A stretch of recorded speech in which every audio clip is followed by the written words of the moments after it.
This weekend, Friday, December 12th through Sunday, December 14th, we're working with three transits. The most dominant, the most significant is Mars in Sagittarius squaring Neptune in Pisces at, I'm sorry, yeah, Neptune in Pisces at 29 degrees. This indicates, sorry, I have it written down incorrectly as Aries, but we know it's Pisces, 29 degrees of Pisces. This indicates that the way that we're doing things this weekend, the way that we're moving is a little bit different than usual, or perhaps why we're doing things is a little different than usual for some reason. Mars square Neptune is super interesting. It's a very interesting transit, and I'm excited to break that down. But it's not the only transit that we're working with. We also have chatty, optimistic Mercury in Sagittarius coming into a sextile with Pluto in Aquarius. And we have to use the sextile. We have to lean into it to feel it. So I feel like this is an extra important transit to discuss today, sort of in order to help us lean into that potential. And then we also have this beautiful trine forming between the sun in Sagittarius and Chiron in Aries. This is uplifting. It's confidence building. It's a confidence building aspect. So I think that that should serve us really well this weekend. I really struggled with the title for this report because slowing down isn't exactly the way to say it. And it's not necessarily as if we're doing that in order to get the clarity. There's sort of this combination of a different way of moving, a different sort of will, and this new information, this new way of seeing things, new confidence, new clarity, seeing patterns, things being revealed. Um, but there's sort of there's this fogginess, there's this Neptune square Mars sort of underlying everything. And so it's interesting. It's a very interesting weekend. I think that really we just need to take it a piece at a time and get started. So let's actually start with that Mars Neptune square. I do think that this is sort of the most dominant part of the astrology of the weekend. I think that we would notice this transit the most. So we have Mars here in Sagittarius and we have Neptune in Pisces. And we are looking at that 29th degree point, which sort of adds some significance here for sure. Um, Mars is about, oh, let me say before I jump into this as well that if you have any questions, please leave them in the chat and I will check that at the end of this report.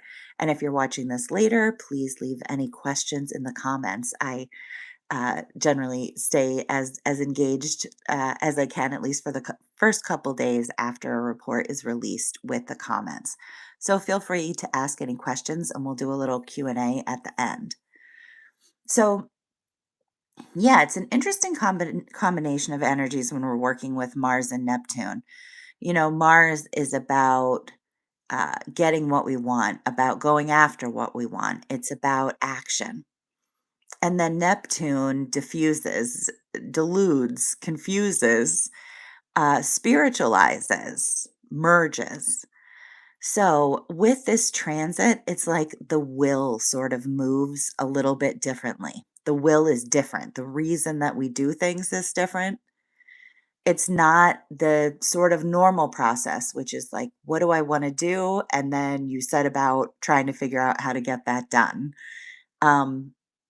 It's about moving different for different reasons. It could be, for example, being understanding where others are coming from and sort of using that as a motivation for figuring out what it is what you want to do. Sort of giving over uh, your own feelings in order to do what uh, you think would work better for others, for better or worse, with something like that, right? We could do that in a way that could be really negative, or we could do it in a way that makes a lot of sense. um, but there's so many more possibilities. I almost don't want to dig into that example too quickly. Instead, I'd rather go through some of the signifiers first, different ways that this could show up. So it could sort of just look like tiredness, lack of motivation or physical energy. That's part of why slowing down isn't really exactly the way to say it. It's sort of moving with a certain Neptunian, watery um, cadence that we maybe don't normally have. This lack of motivation or physical energy. I also was just thinking about how, just to mention really quickly, next week I'm going to be recording a special uh, report with my friend Corinne, who's also an astrologer. And we're going to be talking about Saturn and Neptune in Aries. I think it might be a multi part report. But even if you don't usually watch those kinds of videos on my channel, I suggest you take a look at that. I will probably add it to the podcast list as well a couple of days after it's posted. But it's such an amazing transit that we have coming up in 2026. It's, easily hands down the most important transit of 2026. And I think it will be great to talk about it together in depth. So I just wanted to mention that we're here looking at Neptune, and it just came to my mind. So keep an eye peeled for the Saturn Neptune special with Gina and Corinne. It may be multiple parts that will be circulating soon. We're recording it next week.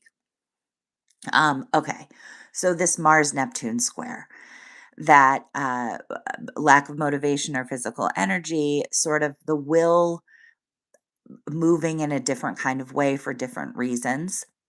It can be uncertainty, um, like having sort of an impulse, but then not really being able to take action on it, not knowing exactly how to take action on it in some kind of way. Like you're trying to move, but you don't really. You don't know what the path is. You don't have a map. You don't know where you're trying to go. That's a potential signifier of it. It can be just our actions being really spiritually charged or spiritually motivated in some sort of way. But yeah, it can be drained energy, sort of a foggy motivation, like confusion about what you really want, not really knowing which way to go. We could act out of fantasy or illusion with a transit like this. That's definitely something to look out for, is just uh again, for good or bad, right? I mean, and that can be what is so difficult to describe about Neptune, acting on a fantasy or out of illusion. In some ways, do it. Live your fantasy, live your dream. There's the potential sort of to do that with a transit like this. When Neptune and Mars are interacting, I'd rather they be in a trine or a sextile. But there is sort of a way in which the energy is diffuse. Is that the word? There's a way in which the energy is d- mm, dissolved in a certain way that allows for fantasy to come in, you know, and to sort of be made real or taken action on with that Mars. At the same time, acting out of fantasy could be really, really bad. We could take actions that really aren't wise or best for us. So I think that can sometimes be why Neptune transits can be a little bit difficult to describe. it's like the highest potentials are so high. This sort of merging and dreaminess, and Neptune is unconditional love, and then and just this highest like spirituality and merging and these beautiful things, but then sometimes it can also be illusion and delusion and not seeing things clearly. So it's always interesting to play with that signature, and I think a little bit difficult. But that pinging off of Mars here, right, is really what we're talking about. And at these final degrees with Sagittarius, taking some sort of leap of faith with your actions, doing something without really having that clear map or path might be a higher manifestation of this in a way. Like, but yeah, there are many good potentials in terms of leaning towards those like spiritually charged actions, moving from a place of intuition, maybe. But I think what's so funny about this transit is that, especially with the other ones that are going on this weekend, sometimes we have to have a little bit of this energy, of this wateriness in the background, almost in order to see things clearly, right? That's why I wrote it that way. It's like things do kind of, again, slow down might not be the best word. Things do kind of have to go watery a little bit. Like it's almost like it reminds me of almost like trying to do a lot of things when you're tired. And that could be a possible manifestation of this, especially with this energy. I mean, that was my other hang up about this title is that um, it's not really a great time for slowing down. This is a very, very busy time of year.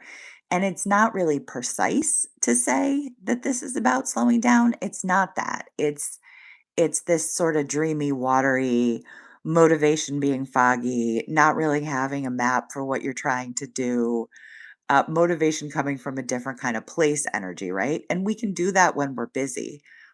And yeah, one thing that it's reminding me of is, having a terrible night's sleep for one reason or another, just a couple of hours.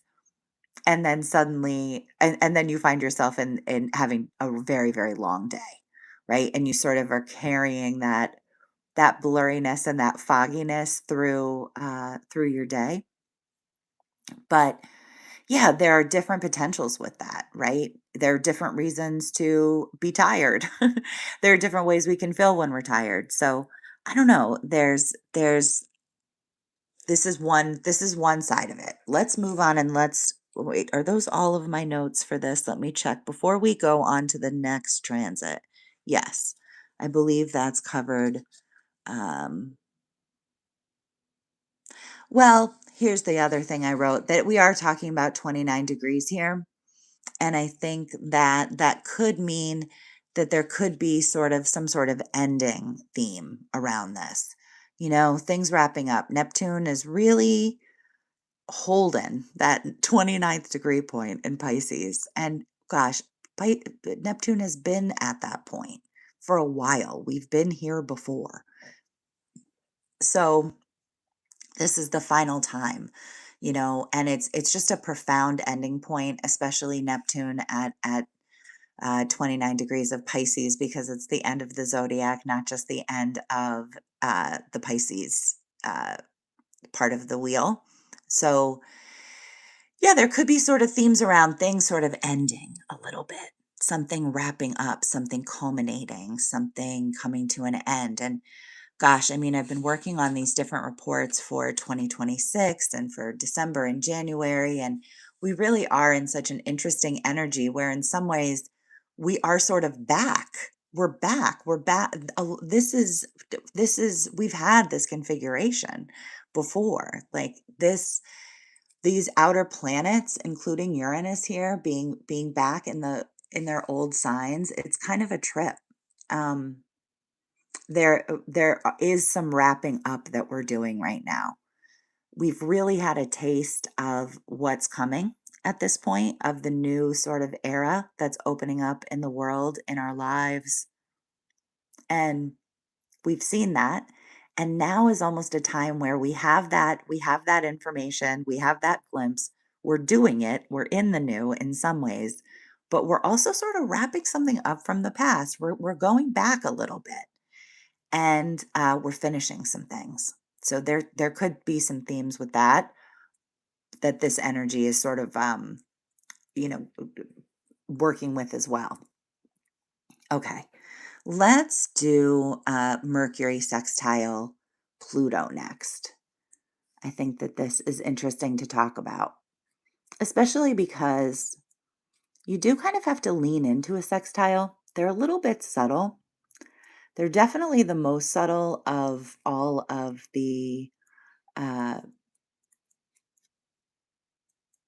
all of the configurations of why am I of all of the different ways that planets can connect. The sextile is the most subtle. I didn't mean to draw it in with smaller lines than the Mars Neptune square, but I like it because that's sort of appropriate. This is more of a fleeting transit. It is quick and a little bit more subtle, and it's something that we sort of have to do. You have to do a sextile. So it's good to know about it so that we can lean into it if it feels appropriate. You know, this could be revealed information in some way, some sort of revealed information, maybe through a conversation, right? A conversation that sort of is a breakthrough conversation where um, something new is revealed. Yeah, in terms of the way you see it, in terms of the way you feel about it, in terms of what you know, new information. That clarity, the clarity of some sort of a realization around something, which could come through conversation, but not necessarily. It could come through research in some kind of way. Uh, it could be sort of a mindset shift or reset, no matter where it comes from, I suppose. Um, yeah, there's something so bold and sort of brave about both of these signatures, about Mercury and Sagittarius and Pluto and Aquarius. That's like, could the conversation be coming from sort of that fiery, brave place? Um, like a fearless communication, uh, connecting information in sort of a bold way or having a conversation in sort of a bold way. Um, Also, especially with Pluto and Aquarius, we're looking at like doing things in a new way. This is new, but just like I was talking about how we were talking about things in the past with the 29 degrees, this is the part of us that is stepped into the new. This is Pluto at 2 degrees. Pluto is definitely holding firm in Aquarius in the new energies. And now Mercury's connecting with that, and information is sort of coming to the surface in some kind of way, or communication. So this is that new information, that new information, excuse me, new ideas, new ways of thinking, sort of a visionary way of doing things. Um, doing Yeah, it's forward thinking, it's next. Seeing hidden information, patterns of information, sort of getting to the heart of something in some kind of a way. It's like something could suddenly make sense. It's interesting to have this at the same time as that Neptune square, isn't it? It's like we do sort of have to slow down in order to see it clearly. But there's something else helping us with that too. I sort of saved the best for last. Let's talk about the sun coming into a trine with Chiron in Aries. So we have the sun in Sagittarius. Um, cool how all of our planets here are connecting over from Sagittarius. We are in Sagittarius season, and it's like these personal Sagittarius planets are connecting with outer planets, with slower moving planets. Our lives, ourselves are changing and getting new information from the world around us, from others, from the movement of time, from things that we're processing. And uh, yeah, through that, we're sort of connecting with these new energies, and these new energies are connecting with us as well. So, okay, Sun trine Chiron, very interesting. Aries and Sagittarius. Whenever we have Chiron, there's the potential for healing. And I think combining that with Sagittarius, it's like there's the healing potential through honesty, through through words, through and it could be with ourself, that honesty. It could be honesty with ourself, it could be honesty with others. With Sagittarius, it could be healing through adventure. Healing through adventure, through having an adventure, through expanding in some kind of way. Um, Sort of having like a renewed there's a confidence here that I really love. There's a renewed belief in yourself of like standing tall and proud, finding your own voice with all of this fire and with Aries being connected. I could see all of these things that we've talked about having some sort of healing potential as a result of the fact that the sun is sort of shining a light on some healing potential here. The sun is illuminating that Chiron. When I put all of this together, it is sort of like we're working through something. There's so many different potentials with this. There really are. I like to sometimes be as definitive as possible, as clear as possible. But there are so many different ways this could show up. I would love to hear from you in the comments or the chat about how this is connecting for you if you're noticing it. There's so many different things to balance here. And with Neptune so strongly involved and Neptune impacting the Mars, um, it can be a little bit hard to understand as we move through it. Often with Neptune, we can look back and have a better understanding. So it'll be interesting by next weekend to be like, what was I slowing down to see clearly last weekend? Or even by the middle of next week, there may be a little bit more clarity about it. But, it's interesting. This is part of why I really enjoy doing these live reports is that we're in the energy right now. And maybe I'm kind of feeling it. It's a little hard for me exactly to put my finger on all of the different potentials of this. But I think that there are some really, really good ones. Like, there's really the potential to sort of let go a little bit and sort of expand into something new.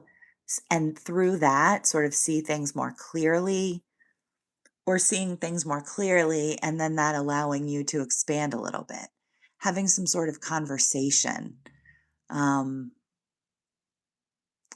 a there's potential for connection with that Mars Neptune square. There actually really is because of that sort of letting go of the will in a way. There are positive ways to use that, but maybe sometimes there is a benefit to moving a little bit differently, to moving a little bit more slowly, let's call it, even though from the beginning I've been saying that isn't my favorite word for it.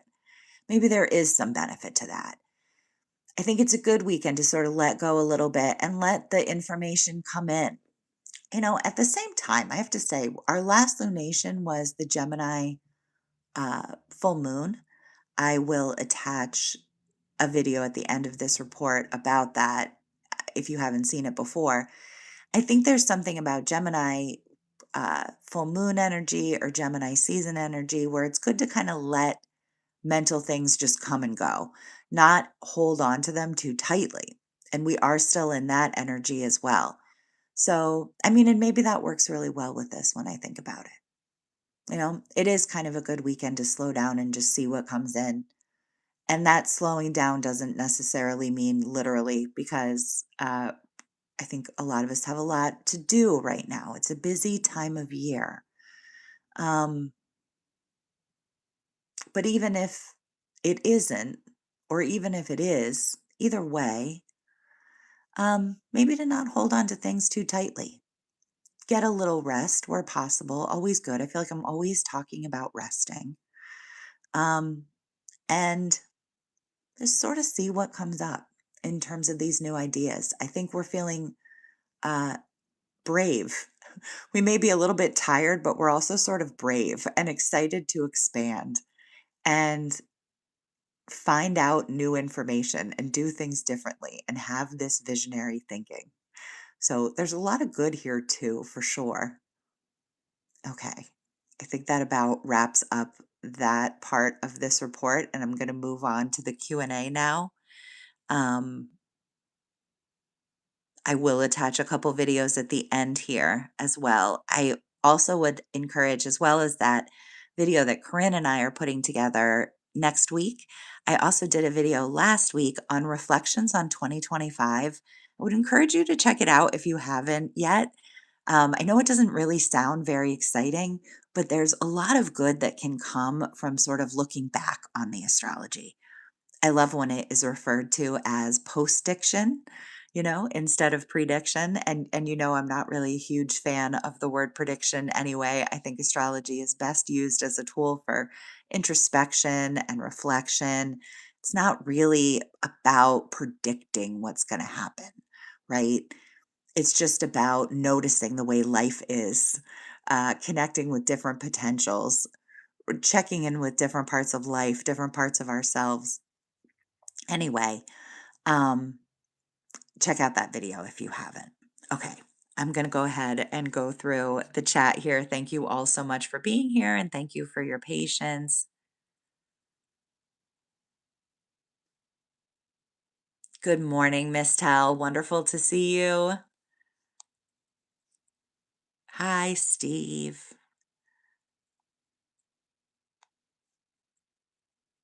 Hi, Lady Anne. I'm so glad that you found the channel.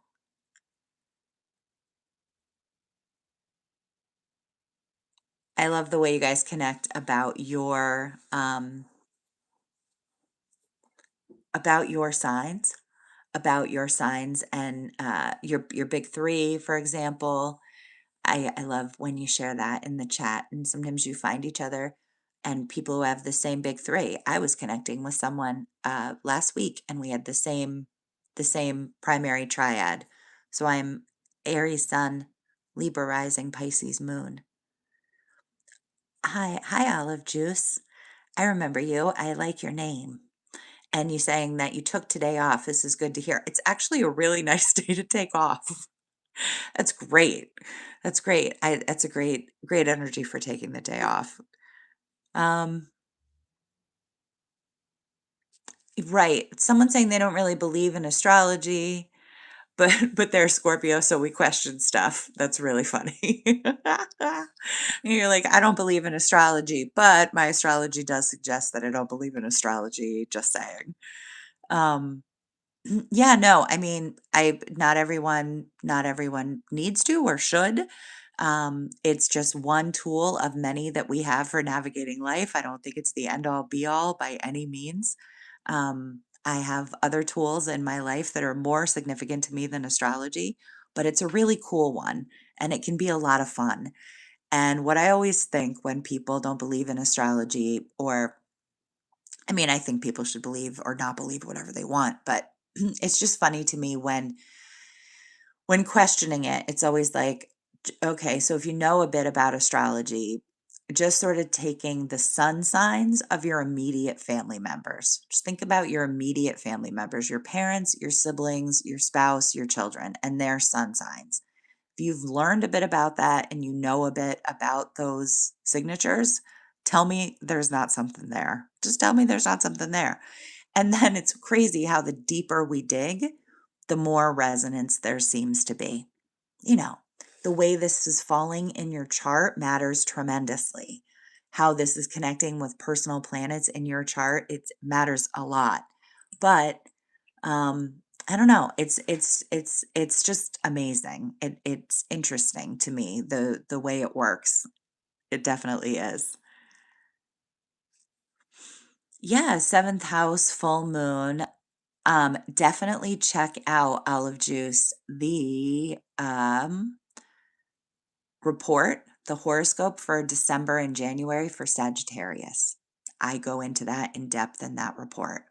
The Sagittarius horoscope for December and January, I would recommend for that report on the Gemini full moon.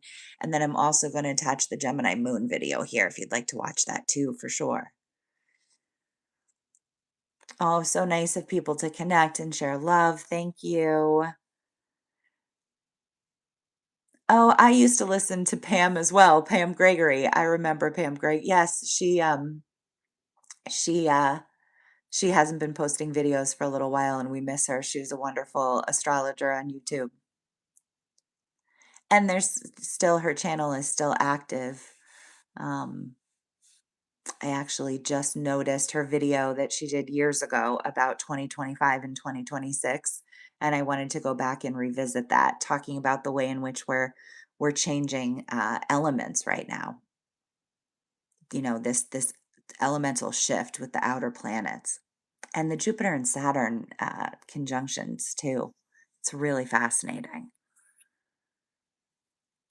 Yeah, I'm glad that you feel that astrology can be helpful, Steve. I definitely am. I find that as well. And if it's helpful, then lean into it. And if it's not feeling helpful, then lean away. You know, I think it can be easy to overdo it. Astrology should not be something ever that like causes us anxiety or anything like that. And I'm always saying, and everyone's probably sick of hearing me say it, but you know, the most important thing that we can do in life is obviously what we do. It's not astrology. It's what we do that really matters the most. This is fun stuff to think about, but doing everything that we can to move our lives forward, um, you know, maintaining a positive mindset where possible about ourselves, hopeful about the world. This is the most powerful and important thing we can do. It's not like the astrology happens to us. Astrology isn't about disempowering yourself and feeling like the source of power and authority is outside of you, you know, and what's going to happen to me kind of thing. What matters most is what you do. And then there are these like sort of underlying things that we can pay attention to as a tool to help us navigate and to help us reflect and understand ourselves and the world a little bit differently, you know? Maybe sometimes not even a little bit better, but a little bit differently. And I think there's some value in that.